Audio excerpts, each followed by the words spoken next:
खबर शामिल करते हैं नारोवाल शकरगढ़ से। Monitoring officer education wing Chaudhry Mushtaq Ahmed of Chhachharwali के साहबजादे चौधरी सकलैन मुश्ताक की दावत वलीमा सरदार मार्की शकरगढ़ में मुनक्कद हुआ। मज़ीद तफसीलात जानते हैं रेजिडेंट एडिटर हुसैन सुबहानी से। जी हुसैन सुबहानी, आगाह कीजिएगा, क्या तफसीलात हैं इस हवाले से आपके पास?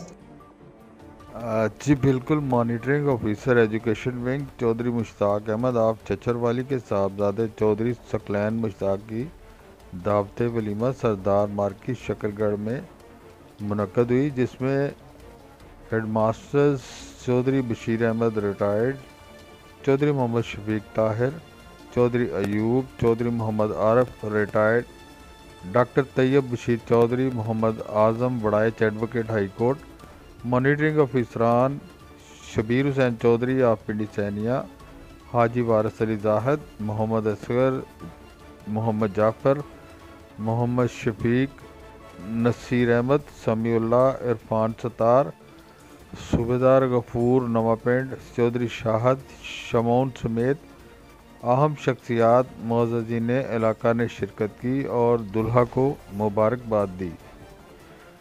उनकी फैमिली ने आने वाले मोअज़्ज़ज़ मेहमानों का शानदार इस्तकबाल किया। जी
पे